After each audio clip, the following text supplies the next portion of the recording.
siapakah sebenarnya Nyai Roro Kidul? Selama berabad-abad, para Sultan Keraton Yogyakarta menjalin pernikahan mistis dengan Nyai Roro Kidul. Bila kelak Sultan perempuan, bagaimana kelangsungan hubungan itu? Keraton Yogyakarta geger. Kabarnya, Sultan Yogyakarta yang akan datang takkan lagi diemban seorang sultan pria.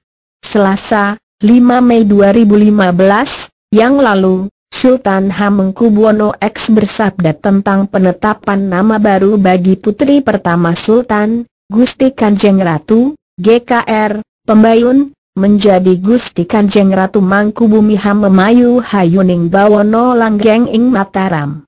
Masalah pun timbul. Sebab, jika benar penerus Sultan Hamengkubuwono X adalah perempuan, bagaimana dengan ritual penobatan yang konon harus pula menjadi suami Ratu Pantai Selatan atau lebih dikenal dengan Nyai Roro Kidul? Siapa sebenarnya Nyai Roro Kidul? Ada beberapa versi.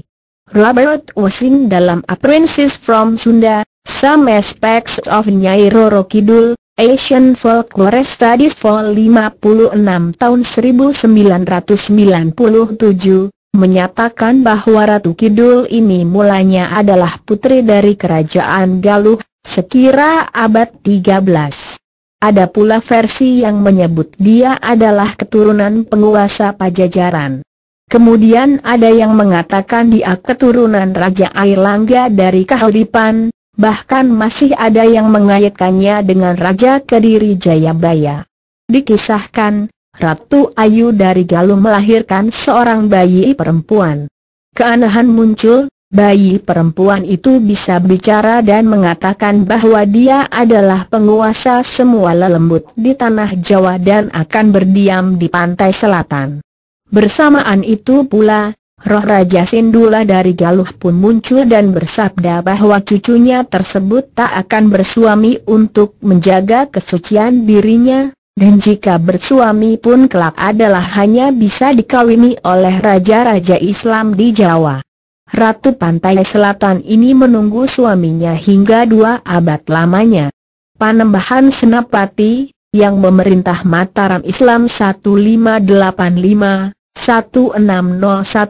pergi ke pantai selatan untuk bersemedi memohon petunjuk untuk memenangkan peperangan melawan Sultan Pajang di Prambanan. Konon ketekunannya membuat Laut Selatan bergolak. Istana Ratu Pantai Selatan yang berada di dasarnya porak-poranda karena kekuatan doa Panembahan Senapati. Ratu Kidul pun keluar sarang, muncul di permukaan lautan. Dia tertegun melihat seorang pemuda gagah tengah bersemedi. Dia langsung jatuh hati dan bersimpuh di kaki Panembahan Senapati. Setelah bercinta 3 hari 3 malam di istana bawah Laut Selatan, Ratu Pantai Selatan pun berjanji akan membantu Senapati memenangkan peperangan. Senapati pun bergegas menuju Palagan Prambanan dengan dibantu pasukan arwah dari pantai selatan. Panembahan Senapati menang gemilang.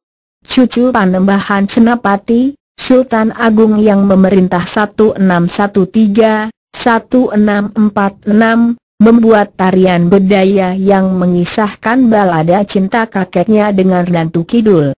Saat terjadi palihan nagari 1755, tulis Nancy K. Flower dalam Bedaya Katawang, A Translation of the Song of Kanjeng Ratu Kidul, Indonesia nomor 53 tahun 1992, Keraton Yogyakarta mendapat bagian Bedaya Semang dan Keraton Surakarta Bedaya Ketawang. Tarian ini menjadi sakral dan wajib saat upacara penobatan Raja Baru.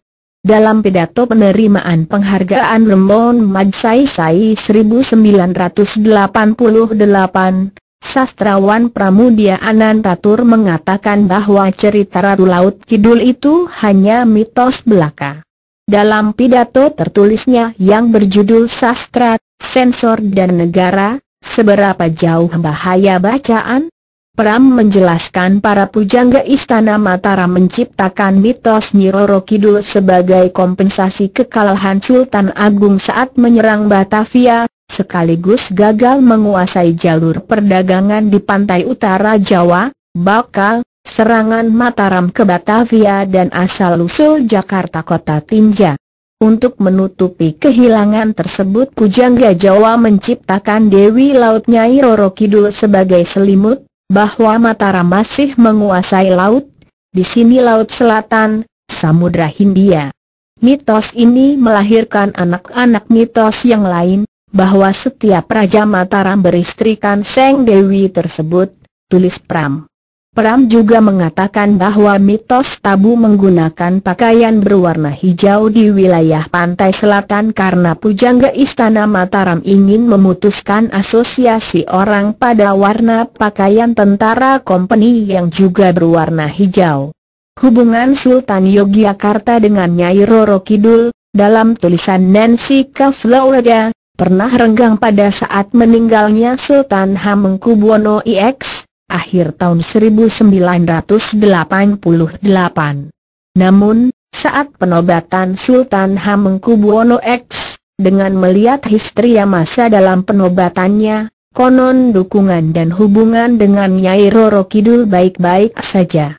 Kini mengemuka wacana bahwa Sultan Hamengkubuwono X akan digantikan oleh anak perempuannya.